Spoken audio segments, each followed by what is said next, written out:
फरवरी महीने में सब्जी की खेती करने जा रहे हैं तो मेरे द्वारा बताई गई ये 6 से 7 सब्जी वर्गीय फसलों की बुआई जरूर करना, क्योंकि इसके अलावा कोई भी सब्जी लगाते हैं तो आप फसलों से भरपूर उत्पादन तो ले पाएंगे, लेकिन अच्छा मंडी भाव नहीं।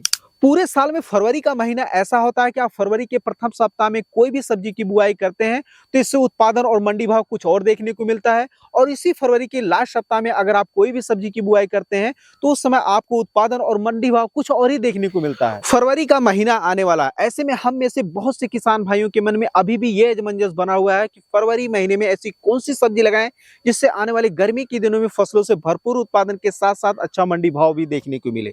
तो देखिए किसान साथियों, आज की इस वीडियो में हम आप लोगों को फरवरी महीने में कौन कौन सी सब्जी लगाई जाती है उसके बारे में तो हम आप लोगों को जानकारी देने ही वाले हैं। साथ ही साथ आप लोगों को ये भी बताने वाले हैं कि फरवरी महीने में लगाई जाने वाली तमाम सब्जी वर्गीय फसलों में से कौन सी सब्जी को लगाना आपके लिए ज्यादा प्रॉफिटेबल हो सकता है। तो अगर आप भी फरवरी महीने में किसी सब्जी की बुआई करने के बारे में सोच रहे हैं तो यह वीडियो आप लोगों के लिए बहुत ही ज्यादा खास होने वाली है, तो वीडियो को पूरा देखें। फरवरी महीने में लगाई जाने वाली अगर सब्जियों की बात करें तो टमाटर, बैगन, मिर्चा, कद्दू, करेला, खीरा, तोरी, नेनुआ इत्यादि के साथ साथ पालक, मूली, धनिया और लोबिया की बुआई की जाती है और आप कर देते हैं। लेकिन इनमें से ज्यादातर सब्जी वर्गीय फसलें तो ऐसी हैं जो बेहतर पैदावार नहीं देती हैं, और जो बेहतर पैदावार देती हैं उनका अच्छा मंडी भाव देखने को नहीं मिलता है।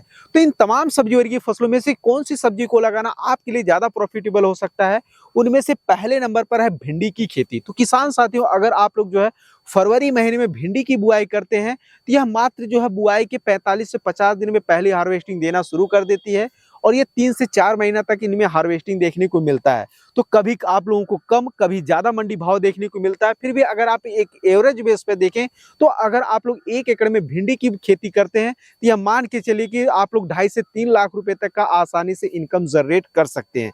अब सवाल आता है कि इसकी बुआई कब करें, तो आप लोग फरवरी के प्रथम सप्ताह से लेकर आखिरी सप्ताह तक कभी भी बुआई कर सकते हैं। यही सवाल आता है कि अगर आप लोग पहले लगाते हैं तो आप लोगों को थोड़ा शानदार मंडी भाव देखने को मिलेगा, अगर आप लास्ट सप्ताह में लगाते हैं तो आप लोगों को थोड़ा सा मिला जुला मंडी भाव देखने को मिलेगा। कंडीशन कोई भी हो, अगर आप लोग फरवरी महीने में भिंडी की खेती करते हैं तो आप ये मान के चलिए कि फिक्स मुनाफा कमाने के पहले पायदान पर अग्रसर हो जाते हैं। अगर बुआई विधि और उन्नत किस्मों की बात करें तो देखिए, आप लोग अपने एरिया के प्रचलित हाइब्रिड किस्मों का सिलेक्शन करें, क्योंकि देसी किस्मों की अपेक्षा हाइब्रिड किस्में ज्यादा उत्पादनशील होती है। अगर बुआई विधि की बात करें तो आप लोग मेड़ विधि से बुआई करेंगे तो ज्यादा बेहतर रहेगा। अगर आप लोग मेड़ विधि से बुआई करते हैं तो आप लोगों को 1 एकड़ में जो है 2 से 2.5 किलोग्राम बीज की आवश्यकता होती है। अगर आप लोग भिंडी की खेती से संबंधित कोई भी अधिक जानकारी लेना चाहते हैं तो आप हमसे कमेंट में पूछ सकते हैं। दूसरे नंबर की जो खेती है वह है मूली की खेती। तो किसान साथियों, इस बार अगर आप लोग फरवरी महीने में मूली की खेती करते हैं तो आने वाले समय में आप लोग अपनी मूली की फसल में लगाई गई लागत, समय और मेहनत की अपेक्षा बहुत ही शानदार मुनाफा कमा पाएंगे। अब मूली का नाम सुनते ही आपके दिमाग में ये आया होगा कि इस समय मार्केट में तो मूली फेंकी जा रही है, उसे कोई पूछ नहीं रहा है, 2-4 रुपए किलो में भी इतना मुश्किल हो रहा है। तो ऐसी क्या गारंटी है कि आने वाले समय में हम अच्छा मुनाफा कमा सकेंगे मूली की फसल से।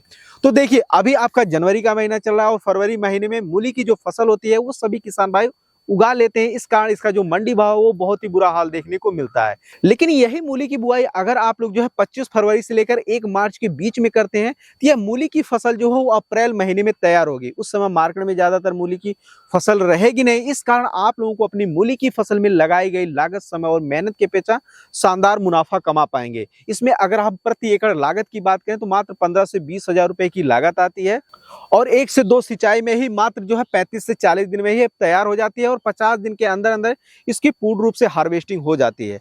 अगर हम बुआई विधि की बात करें तो आप लोग मेड़ विधि से बुआई करेंगे मूली की तो शानदार रिजल्ट देखने को मिलेगा। उन्नत किस्मों की बात करें तो आप लोग अपने एरिया के प्रचलित हाइब्रिड किस्मों का सिलेक्शन करें, क्योंकि देसी किस्मों की अपेक्षा हाइब्रिड किस्में ज्यादा उत्पादनशील होती हैं और उनमें रोग बीमारी की जो समस्याएं वो भी काफी कम देखने को मिलती हैं। अगर मूली की आप लोग उन्नत किस्मों के बारे में जानकारी लेना चाहते हैं तो आप लोग निश्चिंत हमसे कमेंट में पूछ सकते हैं। तीसरी जो सब्जी है वो है करेला की खेती। किसान साथियों, अगर आप लोग फरवरी महीने में करेला की खेती करते हैं तो यह मान के चलिए कि आप अन्य फसलों की अपेक्षा करेला की फसल से शानदार मुनाफा कमा सकते हैं। उसके 2-3 कारण। पहला कारण तो ये है कि जैसे सर्दी हो गया और बरसात के सीजन में होगा, करेला की फसल से अच्छा पैदावार लेने के लिए आप लोगों को झालर मचान लगाना अनिवार्य हो जाता है। वहीं आप गर्मी के सीजन में समतल क्यारियों में भी करेला की फसल से शानदार पैदावार ले सकते हैं। इससे जो है लागत कम आएगी और अच्छा मुनाफा कैसे आप कमा पाएंगे। तो देखिए, करेला की फसल एक ऐसी फसल है, चाहे सर्दी हो, चाहे गर्मी हो, चाहे बरसात, इसका शानदार मंडी भाव हमेशा देखने को ही मिलता है। इस कारण आप लोग जो है करेला की खेती जरूर करें। चौथी जो सब्जी है वो है खीरा की खेती। किसान साथियों, चाहे गर्मी हो चाहे बरसात हो या हो सर्दी का सीजन, अगर उन्नत किस्मों की बात करें किसान साथियों, तो देखिए मैं आप लोगों से हमेशा कहता हूं कि हाइब्रिड किस्मों का चयन करें, क्योंकि इससे उत्पादन अच्छा मिलता है और अच्छी क्वालिटी का उत्पादन मिलता है, जिससे आप लोगों को शानदार मंडी भाव भी देखने को मिलता है। अगर मैं आप लोगों को कुछ वैरायटियों के नाम बताऊं, तो आप लोग जो है वीएनआर कंपनी की तरफ से आने वाली क्रिस वैरायटी का सिलेक्शन कर सकते हैं। यह मात्र 35 से 40 दिन में हार्वेस्टिंग देना शुरू कर देती है। इसके अलावा किसान साथियों, आप लोग ईस्ट वेस्ट कंपनी का नाजिया, ईस्ट वेस्ट कंपनी का सारा और सिजेंटा कंपनी की तरफ से आने वाली ग्लोसी वैरायटी का सिलेक्शन कर सकते हैं। ये 55 से 60 दिन में उत्पादन देना शुरू कर देती है। इनके फल का कलर, साइज व आकार ऐसा होता है कि मार्केट में जल्दी और अच्छे दामों पर बिक जाती है। अगर बुआई विधि की बात करें, तो आप लोग समतल क्यारियों में भी गर्मी के सीजन में शानदार पैदावार ले सकते हैं। अगर आपके पास बजट है तो आप मल्चिंग, ड्रिप और झालर लगा सकते हैं, नहीं तो आप लोग गर्मी के सीजन में समतल क्यारियों में भी इससे अच्छा उत्पादन ले सकते हैं। अब 5वें नंबर की किसान साथियों जो सब्जी वर्गीय फसल है वह है लोबिया और ग्वारफली की खेती। किसान साथियों, आप लोग अपने खेत के छोटे छोटे एरिया में अगर आप लोग 2 भागों में इसको लगा देते हैं, तो यह मान के चलिए कि आप अन्य फसलों की अपेक्षा आप लोग लोबिया और ग्वारफली की खेती में लगाई गई लागत, समय और मेहनत की अपेक्षा बहुत ही शानदार मुनाफा कमा पाएंगे। क्योंकि शुरुआती दिनों में इनका जो मंडी भाव वो बहुत ही शानदार देखने को मिलता है, और शुरुआती दिनों में आप लोग फरवरी के प्रथम सप्ताह या लास्ट सप्ताह में भी लगाते हैं, तो इसका उत्पादन जो है वो आप लोगों को शानदार देखने को मिल जाता है। इस कारण आप लोग इन दोनों ही सब्जियों की बुआई जरूर करें। इसके अलावा किसान साथियों, आप लोग जो है फरवरी महीने में टमाटर लगा सकते हैं, अगर आपके एरिया में गर्मी के सीजन में इसका शानदार डिमांड देखने को मिलता है तो। अब 7वीं जो सब्जी की खेती है उसको हल्के में बिल्कुल भी ना लेना, वो है फूल गोभी की खेती। किसान साथियों, आप लोग किसी भी सीजन में कोई भी सीजनी सब्जी की खेती करने जाते हैं, उसके साथ साथ आप लोगों को एक आउट ऑफ सीजन वाली फसलों की बुआई जरूर करनी चाहिए, क्योंकि यही वो फसलें होती हैं जो कम समय में, कम जगह में आप लोगों को शानदार मुनाफा देकर जाती हैं। तो किसान साथियों, इस बार अगर आप लोग जो है फरवरी महीने में फूल गोभी के पौधे की ट्रांसप्लांटिंग करते हैं, तो अलग अलग वैरायटी के हिसाब से जो है वो 60 से 70 दिन के अंदर उसमें हार्वेस्टिंग देखने को मिल जाएगी। और जो फूल गोभी की फसल अभी मार्केट में जो है 5 से 10, 15, 20 रुपए किलो बेचना मुश्किल हो रहा है, वही फूल गोभी की फसल अगर आप लोग अप्रैल मई महीने में मंडी में लेकर जाएंगे, तो यह मान के चलिए कि आप लोगों को 60, 70, 80 रुपए पर केजी थोक मंडी भाव देखने को मिलेगा।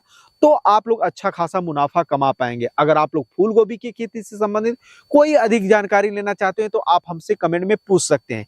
इसके अलावा आप लोगों के मन में एक छोटा सा सवाल ये आ रहा होगा कि हमने सारी सब्जियों के बारे में बताया, तो हमने कद्दू और लौकी के बारे में क्यों नहीं बताया। तो इसके बारे में मैं आप लोगों को थोड़ा सा बताना चाहूंगा कि देखिए, जो कद्दू का पौधा होता है और लौकी का जो पौधा होता है, ये थोड़ा सा ठंड के मौसम के अनुकूल होता है। यानी अगर आप कोई भी सब्जी लगाते हैं ठंड में, वो खराब हो जाता है। लेकिन जो कद्दू होता है, वो लौकी होता है, ये थोड़ा सा टेम्परेचर झेल ले जाता है। तो यही कारण है इसे अधिकतर किसान भाई अक्टूबर, नवंबर, दिसंबर महीने में लगा देते हैं, जिसके कारण ये थोड़ा अगेती समय में लेकर आते हैं। और जो फरवरी महीने में लगा कर लाते हैं, आने वाले समय में उनको अच्छा मंडी भाव देखने को नहीं मिलता है।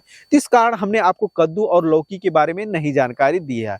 इसके अलावा किसान साथियों, आप लोग फरवरी महीने में अच्छा मुनाफा कमाने के लिए जो है पालक, धनिया और मेथी की बुआई कर सकते हैं, क्योंकि अधिकतर किसान भाई फरवरी महीने में पूर्ण रूप से हार्वेस्टिंग कर लेते हैं, बाद में इसको लगाते नहीं। इसीलिए अगर आप लोग फरवरी महीने में इन सब्जियों की बुआई करते हैं, तो आने वाले समय में आप लोगों को एक अच्छा स्कोप मिल जाता है, और आप लोग मात्र 35 से 40 दिन में इन फसलों की पूर्ण रूप से हार्वेस्टिंग करके शानदार मुनाफा कमा सकते हैं। तो किसान साथियों, ये थी फरवरी महीने में लगाई जाने वाली तमाम सब्जी वर्गीय फसलों में से कुछ चुनिंदा सब्जी वर्गीय फसलें, जिनकी बुआई इस बार आप लोग फरवरी महीने में करके आने वाले समय में आप लोग शानदार मुनाफा कमा सकते हैं। बाकी इस वीडियो में दी गई जानकारी आप लोगों को कैसी लगी, ये कमेंट में जरूर बताइएगा। और ऐसे ही खेती बाड़ी से जुड़ी उपयोगी वीडियो देखते रहने के लिए चैनल को जरूर सब्सक्राइब करें। धन्यवाद।